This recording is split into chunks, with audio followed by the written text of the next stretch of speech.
Today, let's cover some easy cocktail garnishes. You know, for your cocktails. Brought to you by AwesomeDrinks.com. Check out learn.awesomedrinks.com to learn more about cocktails. Welcome to Common Man Cocktails. I'm Derek Schomer, and this series is all about kickstarting your way into a craft cocktail journeyman role, into a home bartender role, into becoming a professional bartender if that's what you choose to do. While we're typically catering to the home bartender, hey, if you can get a job in the field, and then you can send me some tips, maybe subscribe to my Patreon, that'd be just grand. But until then, mash the like button and subscribe to this channel. Now let's talk about some garnishes. So I want to break down a couple different garnishes. These are all pretty simple, standard stuff that you should see on everything from pre-prohibition cocktails up to cocktails that you see being served today. So what I want to cover first is a citrus twist, then we're going to go through a citrus zest, fruit flags, spanking your herbs, or your herbs, sugar and salt rimming, bitters and foams, and we'll talk a little bit about olives, cherries, and some cocktail onions. Let's do this. There's a few ways to do a twist. You can use a channel knife. They're the ones that have a little cut in them, and some other types of knives sometimes come with a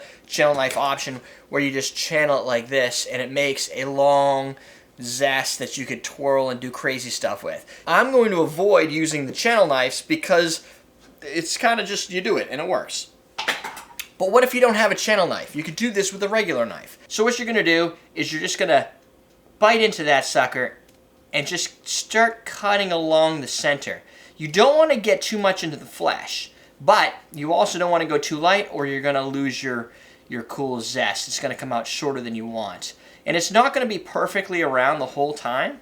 Just take your time with it. You get better as you go. So what we're going to do is we're going to carve out the edges and we're just going to trim it down. And the reason we're going to do this is to make it look awesome. You don't want it to look bad. Now you can make your twist as thick as you really think you can handle. I like mine a little bit thinner, but what you're left with is a nice line. You twist it with your hands. You could use like glass straws like we sell at Awesome Drinks, plastic straws. These are a little bit tougher because they can crunch in, but it's usually not too bad. Swizzle sticks, which is kind of one of the things that these things are made for. So you can run it along the swizzle stick so that it makes a tight little swirl. When you start to twist it tight, it's going to express some oils. So I like to do that over the glass to get any of the oils into the drink, because why waste them? And there you have your basic citrus twist. So what we're going to do next is a zest. This is like a twist, and you can actually substitute one for the other in a lot of drinks. The twist just looks fancy. Now what we're going to do is we're going to zest into our glass. Now imagine this was a full cocktail. It's kind of boring in this current state. The goal really is to get the least amount of pith as you can, but if you get some, that's fine. There you go. You don't have to trim too much in this specific case, because with this zest, what we're going to do is we're going to express the oils into the drink. And there's a couple ways to do that. First, you can warm it with your fingers. So as you keep your fingers on it, it helps to get the skin a little warm. If it's cold, it's going to be a little tighter. The oil isn't going to express out as well. But there's a better trick to this. What you could do is you can flame it. And the way you do that is you warm it up, and then you either throw the match out or you spray the zest over the fire. As the oils are landing in the drink and going through the flame, they ignite. It looks cool. Neat parlor trick. They say it caramelizes the citrus and makes it a little sweeter or whatever. I don't know if you could buy that. I'd love to see somebody make a cocktail and not express the oils over flame, and somebody that does, and have anybody be able to tell you the difference. I'm going to give you a little pro tip. Before you light it on fire, there's a wax coating if you're not buying organic fruit. That wax coating is best to have been taken off.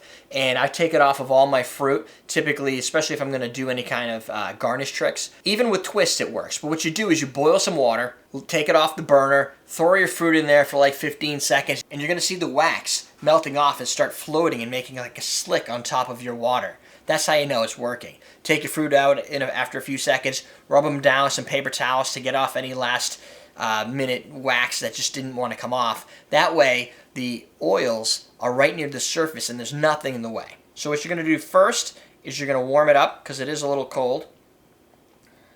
But this is going to burn fast.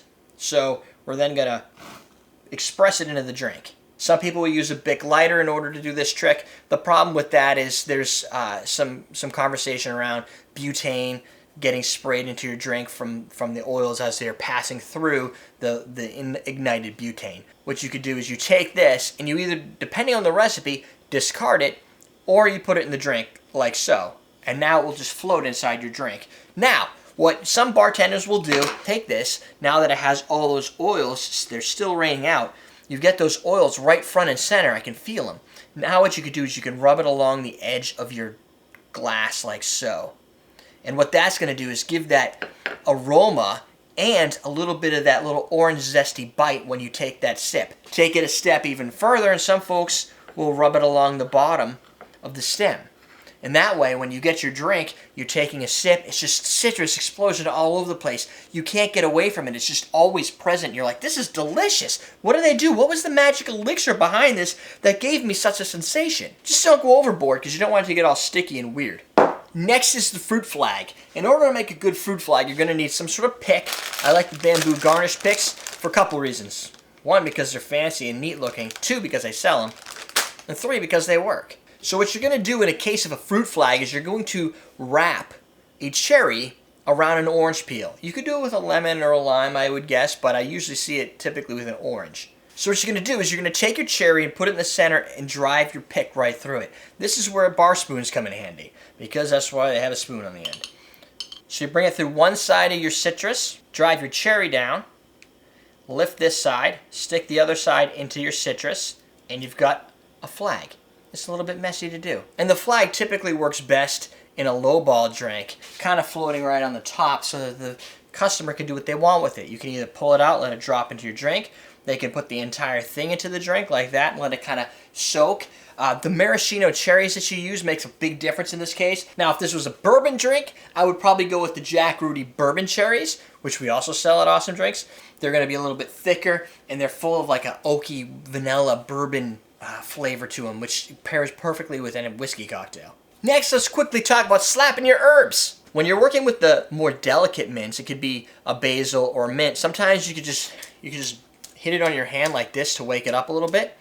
But what I like to do, because I'm just into the big bright flair and the awesomeness that you can get out of an herb, put it in your hand and slap it. What that's going to do is just wake it up, and it creates this huge, in this case, basil. If it's mint, you get a big bloom of mint. Now you take that mint, you throw it in your tiki cocktail, which usually doesn't have a lot of aroma by itself besides just rum. And maybe some pineapple, and they're ugly looking. You can jam that mint in there and you get that huge mint explosion. Now when you stick a straw on top of that, as you're taking that sip, all those aromas go right to their senses. Pro tip, if you're going to be doing a lot of tiki cocktails or cocktails that utilize mints and stuff like that, even with your basils, get a little glass of water or a tall Collins and stick your sprigs in that so they can suck up that water that's sitting there. That way they stay full and bloom. If you don't do that and you leave them on the table while you're making drinks, you go back and they're all kind of lazy and wilted. It doesn't take very long. But if you just put them in some water, they suck that right up and it keeps them nice and full. Slapping an herb basically breaks a lot of the cell walls, and it kind of cuts the veins a little bit with just that rupture.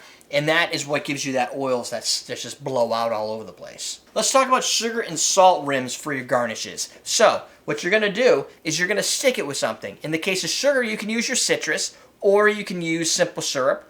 When you're working with salts, typically you're using the citrus that probably goes into the drink. So if I was to make a margarita, I would take some of this citrus that I'm using, in this case a lime, and I would use it to coat the glass so I have something to stick it to. Now, the reason most people get upset is because if you just stick this in there and rim the whole thing and you get inside and outside, you're going to have salt sticking to both sides, right? It's actually better if you just salt the outside and not the inside. You're going to get most of the salt sticking to the outside of the glass. You can run that along. What I've done is I salted just the outside. And that means as you're taking a sip, you're still getting the salt as you would expect. The problem with salting the inside is when your drink is filled to the top and it sloshes a little bit against the walls, it's rinsing the salt down into the drink. Now, if you're having a margarita in a big margarita glass, where's all the salt going to fall to? Right into the center. So the drink tastes nice and fine and dandy for about 3/4 of it. You take your last 2 sips and it's like drinking seawater. You're like, why did I ask for salt? This is like drinking from the ocean and I'm dying of thirst because I'm drinking. That doesn't work very good. That's why people die at sea drinking seawater. I might have went overboard in the drama there, but you get the idea. Just salt the outside. It's better for you and the customers. And your friends. Now what we're going to do is talk a little bit about foam and bitters. Now you can look through, I have an archive of other videos that talk about dry shaking, but we'll cover dry shaking probably in another video.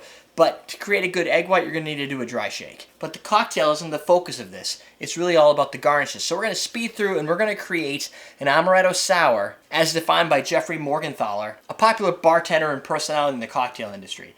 The recipe is going to be 1.5 ounces of Amaretto, 2/3 ounce of cask strength bourbon, 1 ounce of lemon juice, 1 teaspoon of simple syrup, and a 1/2 ounce of egg white, which I've already egg whited out right here. Side note, I suggest having a book like this to record all the recipes that you love so that you can bring it with you when you go places and you're making drinks for other people and you can whip it out and make some of these cocktails. So let's do this. Pre-squeezed 1 ounce of lemon juice. Also, as part of this video, I'm going to choose, I kind of changed up my selection a little bit. I'm going to use Owl and Whale Cherry Bitters, which is a new product we carry at Awesome Drinks, to create that aromatic centerpiece of this drink. 1.5 ounces Amaretto. So 2/3 of an ounce, I don't really know. That's such a weird number. Just going to do what I like. Teaspoon of simple syrup. 1/2 ounce of egg white. Going to dry shake it, no ice. This is always fun because there's nothing to create that seal that we talked about in course 1, which is why I typically close that seal with some sort of napkin. Now you're going to give it an aggressive, like 10-15 second shake. Open it up, add our ice. Now we shake for about 10 seconds. Strain out our first garnish, which is this lovely silky egg white. Now what we can do is dash our bitters now that we have our foam. This actually works even better if you have a bitter that has the eyedropper. Then with a garnish pick or what have you, you can connect the dots, you can make little swirly patterns. Kind of looks like an espresso. If you use a thick, dark bitter, you could probably even pull off drawing a heart in it as well. And the reason I selected this bitter, even though it might not make the best looking garnish, it has a really bourbon-esque cherry flavor to it. So you're getting like almost like a vanilla date, like oakiness and cherry flavor on top of already having Di Serono, which is going to give you that inherent cherry flavor from the almonds. It has like a cherry aroma to it. So this just brings that accent even more, making you just want to take that drink down. And lastly, I just want to touch on, these are pretty simple, cocktail olives, cocktail onions, and cocktail cherries. The rule typically is 1 or 3 garnishes like olives or cocktail cherries or onions in a drink. Gin martini, you add 1 or you add 3. You don't add 2. 2 is supposedly bad luck. And the tradition says that the 3 stands for peace, love, and harmony. So it's kind of like, it's part of the drink. It's the tradition. Garnishes in a lot of cases they fall back to tradition. So stick with tradition and use the right counts. If your guest says, I really love cocktail onions, can I have a few extra? Use a separate skewer, add them in, and either put them on the side in a napkin or lean them on top of the drink, but don't sit them in the drink because that's just too much garnish. You don't want it to taste like Subway sandwiches, you want it to taste like a Gibson, which is a gin martini with cocktail onions. So in the next episode, we're going to riff off a whiskey sour. We're going to create our own house cocktail that we can brag about as being our own, but we're going to do it based off of the 2-on-1 ratio. Now start your journey as a home bartender. Click below to order yourself up the Home Bartender Starter Kit from Awesome Drinks, or check out Course 1, all about bar tools, and Course 2, which is the one you're watching now, all about the cocktail. Understanding the cocktail. We're teaching you how to drink.